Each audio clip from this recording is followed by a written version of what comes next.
Vamos lá. TDAH. Transtorno de déficit de atenção, para quem, né, nunca ouviu a sigla. E a gente chama de transtorno do neurodesenvolvimento. Por que neurodesenvolvimento? Porque começa na barriga da mãe. Então é um gene. Este gene, ok, aumentou um pouco a incidência, os diagnósticos hoje estão mais precisos, se fala mais do assunto, de fato a gente tem mais informação. E aumentaram, de fato, os números sim, porque começa na barriga da mãe. Então começou a ver que estresse ao longo do desenvolvimento do feto pode aumentar a probabilidade de TDAH. A ingestão excessiva dos ômegas do tipo 6, óleo de soja, óleo de girassol, óleo de milho, aumenta essa probabilidade. O consumo de álcool durante a gravidez aumenta essa probabilidade, ou seja, afeta a expressão do gene. Afeta. Vamos imaginar um prédio, você está construindo. A primeira camada desse prédio, a gente vai chamar de fator epigenético, é feita na barriga da mãe. E como que é feita essa construção? De acordo com o estilo de vida dela. Se ela tem menos estresse durante a gravidez, que a gente tenta orientar isso, mas nem sempre é viável, possível. Se ela ingere menos álcool e se ela se alimenta um pouquinho melhor. Então ela ingeriu muito ômega do tipo 6. Aumenta essa probabilidade? Aumenta. E aí a criança nasce. Quando ela nasce, esse gene, vamos pensar assim, ele é mais sensível ao ômega do tipo 6. O que significa na prática? Imagina que o seu corpo, quando ele entende que existe uma ameaça, ele liga um alarme como se fosse chamar a polícia. Só que o nosso corpo, o sistema imune inato, ele é mais primitivo. Aí o que ele faz? Ele liga o incêndio. Ele põe fogo, como se fosse no quintal, para que ninguém entre na casa. É bom para você expulsar uns dinossauros, é razoável você pôr fogo. Mas o problema, você acaba queimando o seu solo quando você faz isso. Por isso que tem um tempo para que isso aconteça. Então, o ômega do tipo 6, ele ativa essa defesa, que faz sentido quando existe ameaça. Só que o espectro do TDAH, do ponto de vista do gene, ele tem essa resposta muito exagerada. Ele não queima só o quintal, ele queima a casa. E o queimar a casa significa processo inflamatório desordenado. E este processo inflamatório desordenado, ele começa a afetar a construção do cérebro, que é aquela casinha de 3 partes. A última construção desse prédio é o córtex pré-frontal, que é a área que nos torna humanos, é essa. A OMS antes colocava o adulto em 18 anos. Hoje ele já coloca em 24. Por quê?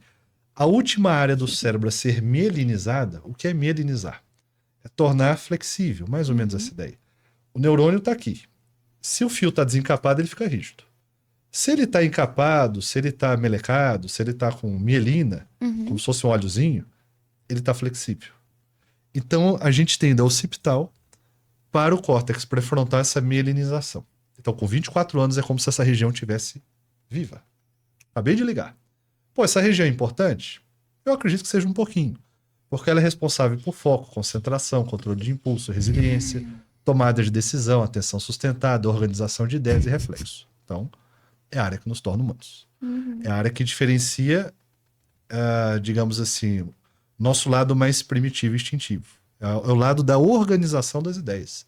Então, voltando ao divertidamente. O divertidamente está lá na central dos bonequinhos tendo as emoções.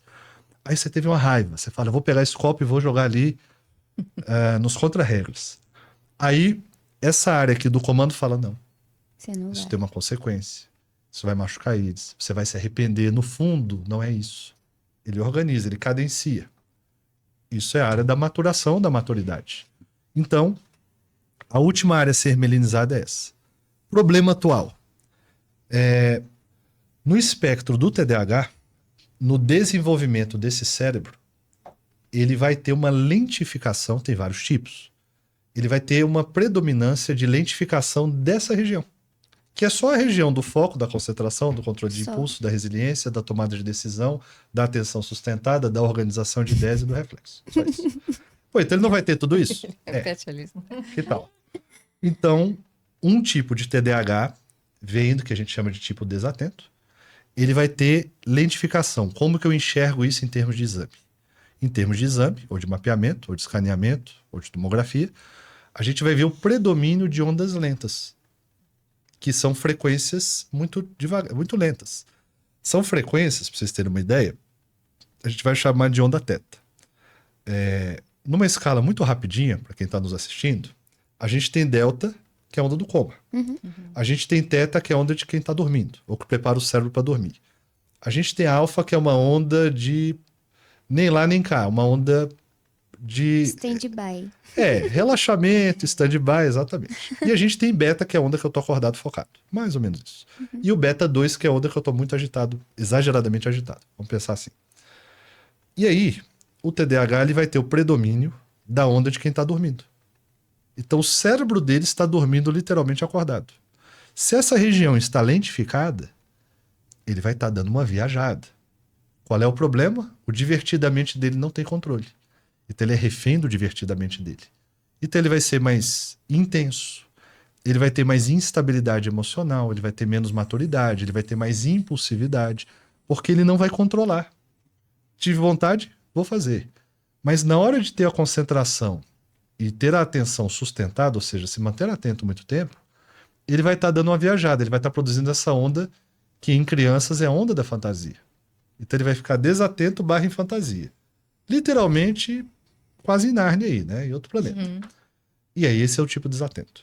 O tipo hiperativo, em termos de exame de imagem, a gente vai ver predomínio de ondas rápidas ou no meio da cabeça, ou do lado direito, que é um ponto de hiperatividade. Então ele vai ter uma coordenação motora e um excesso de energia muitas vezes.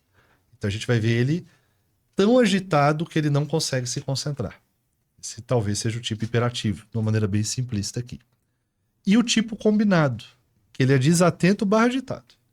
Então ele tem um pouquinho dos dois. E essa é a classificação que o Brasil utiliza. Em testagens, você vai ter testes e você também vai ter anamneses que tem a ver com depoimento, onde o paciente se percebe daquela forma e quem o acompanha também percebe ele daquela forma. E aí a gente tem algumas margens de erros. Por quê? Às vezes a pessoa está agitada e pode gerar um falso positivo de hiperatividade, que não necessariamente é uma hiperatividade. Então, excesso, por exemplo, que está muito comum, excesso hoje de estimulante barra energético. Quando eu olho em cérebro, posso depois mostrar para vocês, tinha um menino que falava que fazia bem. Eu falei, eu não sou contra nada da vida, eu sou contra não medir as coisas.